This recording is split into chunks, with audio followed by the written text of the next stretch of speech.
This presentation is to go over the college application checklist. We're going to go through each of the steps on the checklist to make sure you are prepared to apply to colleges. First, let's review our school counselors who work with 12th grade students. Mr. Glenn works with students with the last names A through DE. Ms. Green-Lewis works with students' last names DH through JI. Mrs. Suter, JO through M. Ms. Papadias, letters N through SL. And Ms. Hoffman, the end of the alphabet, last names with the letters SM through Z. School counselors are here to be a great resource for students and families as they navigate the college application process. Feel free to reach out to your school counselor if you continue to have questions about this process and this presentation. So our outcomes for today is to review the college search process and creating your college list. We're going to talk a little bit about college application types and understanding admission deadlines. Then we are mostly going to focus on our in-house college application process, what we also call the college application checklist. Where should you be? This is a great time to be doing research on different colleges you may be interested in. Big Future College Search is available on College Board and is just one search engine to learn more about different colleges.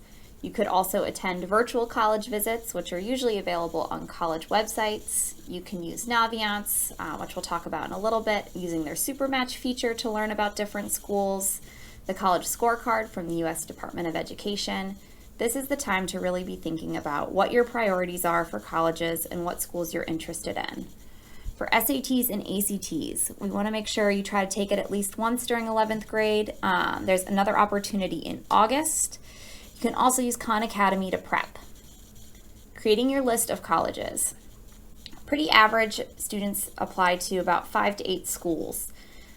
We like to make sure you have different options when you're applying to schools, but also consider you can only go to one school at the end of the day.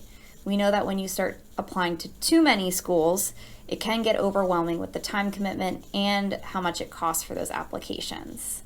Think about fit. Make sure you are looking at schools that really meet what you bring to the table and what your needs are. You want to be looking at the average accepted GPA, SAT scores, or other things that are important to you in a college and what they may be looking for in an applicant. Also think about balance. So we have 3 different categories for college applications. We have reach schools, which may be schools that may be harder for you to get into, typically based on your SAT and GPA. Target schools, schools that you really meet the criteria of what they're looking for the average admitted student. And safety schools, schools that you are pretty well above the average and have a good chance of getting into. We want to make sure students are having a balance when they're applying to schools. You don't want to only be applying to reach schools. You want to make sure you have a good balance of target and safety as well to make sure you have options when you get your decisions. Let's talk about Supermatch. This is a tool that you all have access to on Naviance. So if you haven't already done Supermatch, this is something we recommend doing to kind of get an idea of some different schools that are out there and meet your needs. We also recommend you add colleges on Naviance of interest to the colleges I'm thinking about list. This will help you track those different schools you're considering applying to. As a reminder, to access your account, you're going to go to www.hcpss.me. You are going to click the Naviance tab, the little button right there, the icon is on the screen. You're going to log in via Clever and use your same credentials as your HCPSS login information, and that's how you'll get into Naviance. When you're in Naviance, there's a college tab at the top. This is a great way for you to research some additional schools by typing in the college name and to get a bunch of good information on those schools, including an overview of their schools, what they have, opportunities, their admissions criteria and data, all really helpful information, all available on Naviance. Also, when you click the Colleges tab, you'll have 2 other options. You can select Supermatch right here on the left under Find Your Fit, and that's where you can put in a bunch of information about your different values. This might be location, majors offered, sports teams, a bunch of different information, and then Naviance will compile a list of schools that meet your criteria. So again, Supermatch is a great tool if you are still trying to figure out which schools you're interested in and if you want to learn more about some new schools. You can also hit the Colleges I'm Thinking About tab. This is where if you hit the little heart icon next to a college, it'll compile a list for you. Again, just a way to keep all of your colleges organized in one place in Naviance. Under the college tabs is the colleges I'm thinking about page. This is a way for you to, again, to stay organized with colleges you're considering, and you can also look at different application deadlines and application types. So this is important. There are different types of applications for schools. First, I'll go over early decision. So this is a binding application and binding agreement. You can only apply to one school early decision. What this means is that it is your top choice. Be sure you've done tons of research on the school and you are agreeing that if you are accepted, you will attend this school. Again, this is a pretty big commitment and you want to make sure that you are prepared to make it. But that is not available for every school. Only some select schools do have an early decision option, but you want to be mindful if you are selecting early decision for an application, you are committing to that school if you are accepted. Early action, on the other hand, is non-binding. This is just an earlier application deadline. You can apply to as many schools as you want early action, and we really recommend trying to do early action deadlines over regular deadlines. This is because there's possible chances of getting in. A lot of schools do a majority of their acceptances through early action. And a lot of times you can be considered for scholarships by doing early action versus doing regular decision. So that kind of brings us to regular decision. So it's usually a later deadline and it's their regular decision deadline. We, again, recommend doing early action or priority, they sometimes call it, deadlines when possible. The other option is rolling deadlines. They accept students on a rolling basis, meaning as they get different applications, they make decisions and alert students. So once they fill up, they fill up. So again, we recommend doing the rolling deadline still as early as possible, but there isn't as firm of a deadline with the rolling process. And it's a lot to keep track of. So Naviance can be a helpful tool, but we really recommend staying organized, knowing your different deadlines to make sure you're being proactive and that you're not missing any important dates. We're also going to spend a little bit of time going through the different types of applications that you may come across.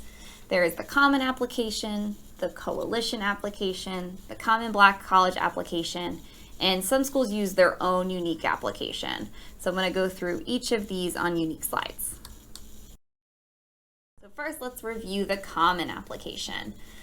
This is an undergraduate college admissions application that students can use to apply to a bunch of different schools. There's over 900 member colleges and universities on there, so a lot of schools participate with the Common App, which is nice. So students would fill out one application that they can submit to numerous schools. It allows them to apply to up to 20 colleges.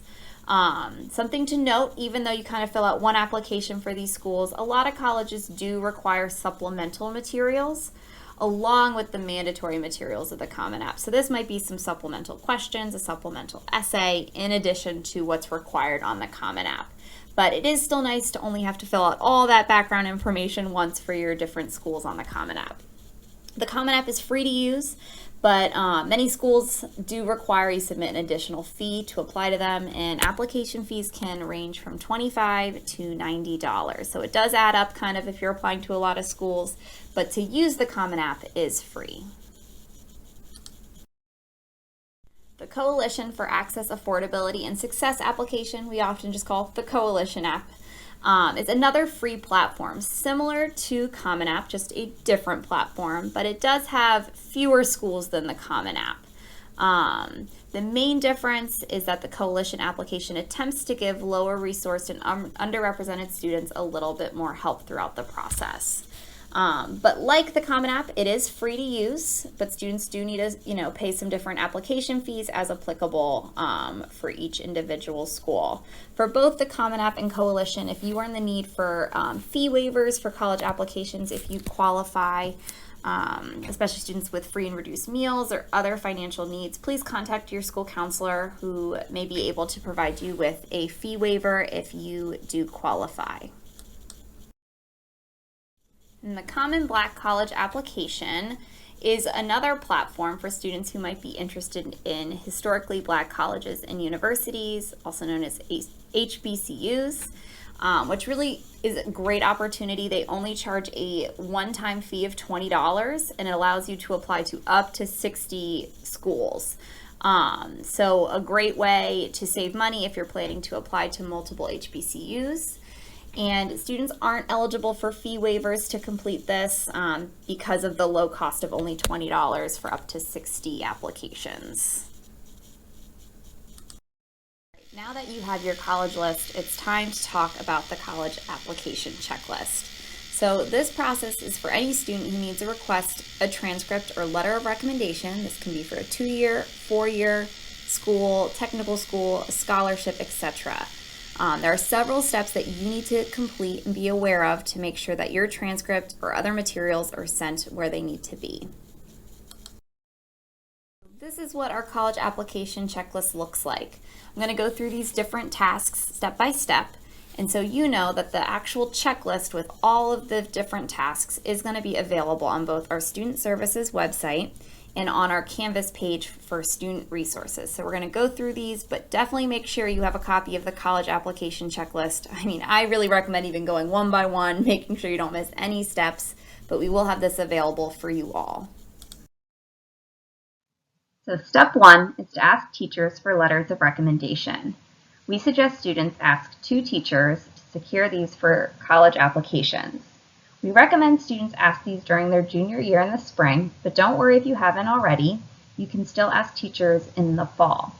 We suggest that students ask teachers in person, but they may also ask via email or Canvas.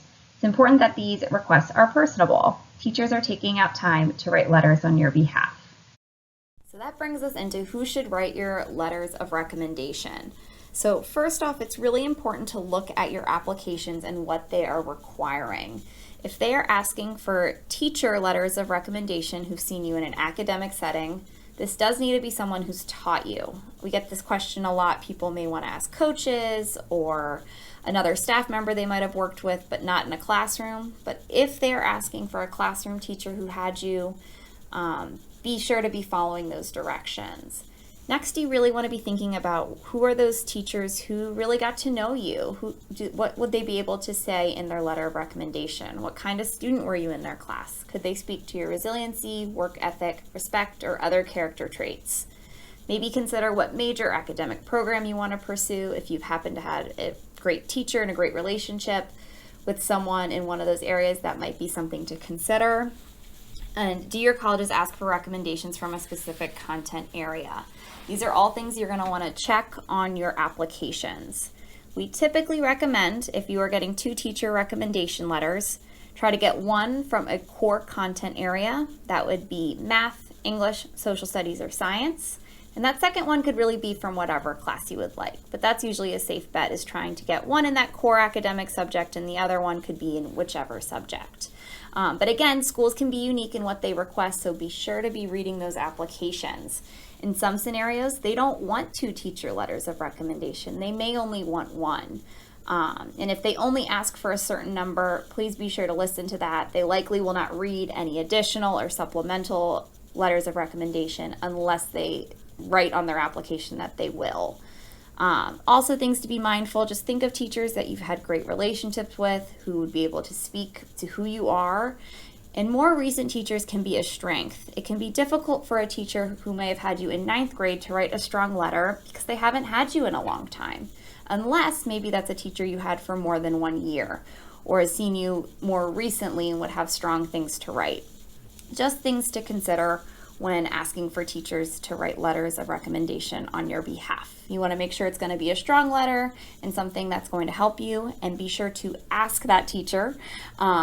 Sending them an email is perfectly fine, but be sure to ask if they are able and willing to write a letter of recommendation on your behalf. So here's an example of how schools may ask for different things when it comes to your letters of recommendation. For example, UMBC writes that they want a maximum of 2 teacher recommendations based upon the order in which they are received, and they'll be reviewed in the evaluation process. A counselor recommendation is not required. So in this instance, a student will want to make sure that they have, if they want up to 2 teachers, and make sure only those teachers send their letters of recommendation, as they will be looked upon based on the order they're received. University of Maryland College Park, on the other hand, they require 2 letters of recommendation for a completed application. One needs to be from a school counselor and one needs to be from a teacher. They are willing to accept additional letters of recommendation. So this is an example where they're sharing they will read and review those, but it is not required. Steps 2 and 3 are the counselor and teacher information forms. These forms can be found on Naviance. These forms really are just surveys for students to complete, sharing information about themselves that they would like highlighted in their letters of recommendation. Don't be shy. The more information you provide, the more information we have to share with college admission representatives. Again, these are early steps in the process, so we recommend getting this done early. It doesn't take too much time, but just make sure you are writing thorough responses for both teachers and your counselor. Here's that visual of how you get to those counselor and teacher information forms. At the top of Naviance, there'll be an About Me button. You're going to click My Surveys, and then Surveys Not Started. There'll be the counselor information form and teacher information forms number 1 and 2. So for your counselors, you don't need to specifically ask for a letter of recommendation. We write one for any student who needs one for their applications. Teachers, on the other hand, you do need to ask for letters of recommendation.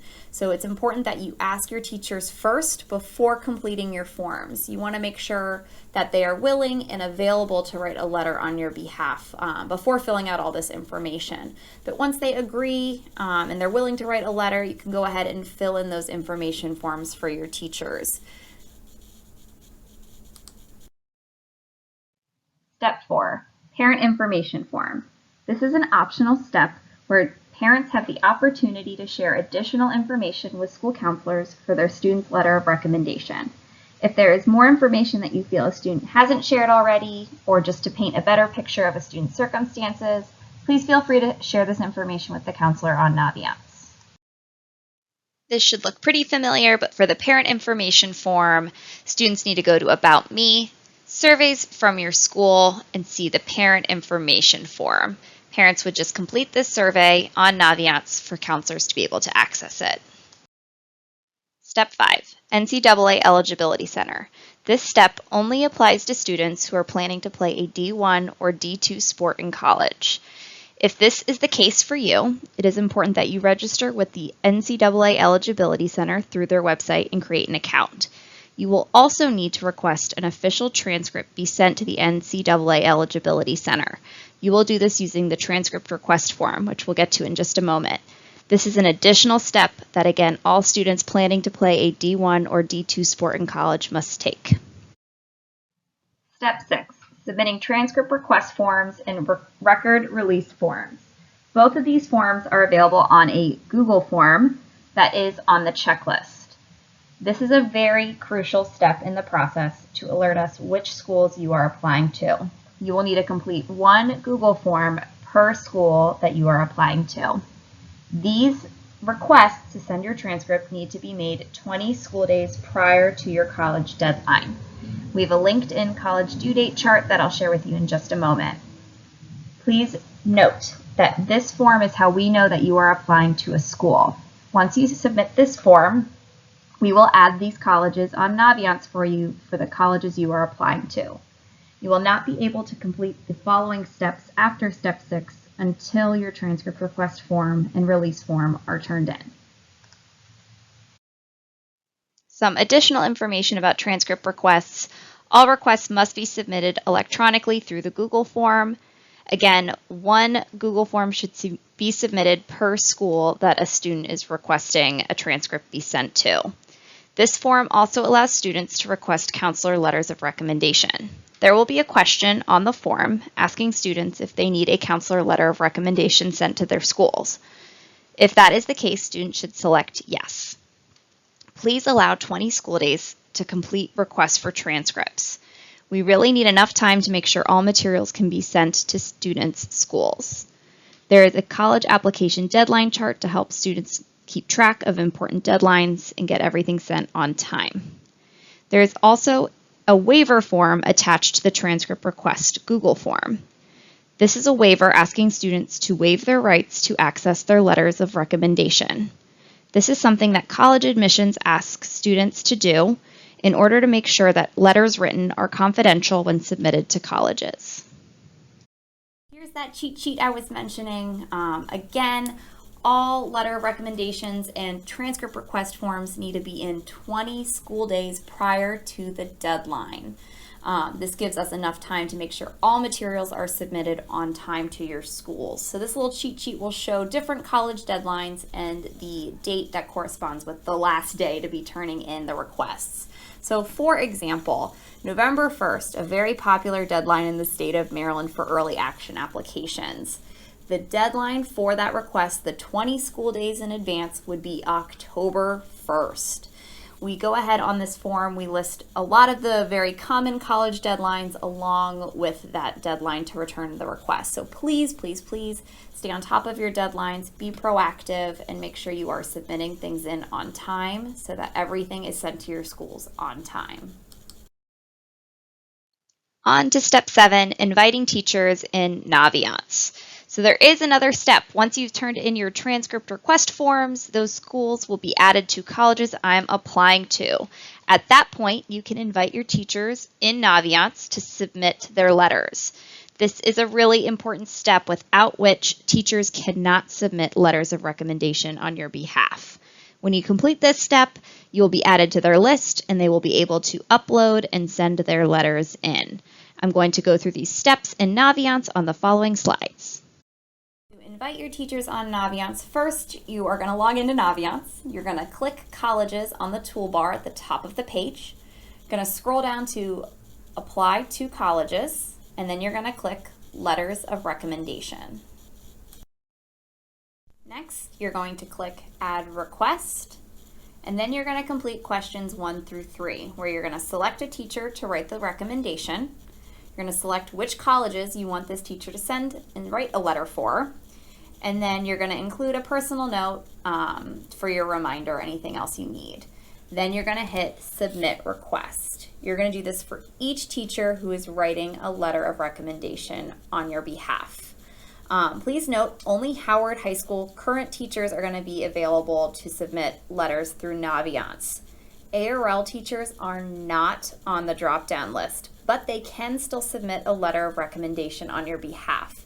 Be sure to connect with your teacher over at the ARL if this applies to you. They know how to submit letters of recommendation. They have a slightly different process, but they will not be on the drop-down on this part. Step 8 is all about the Common Application.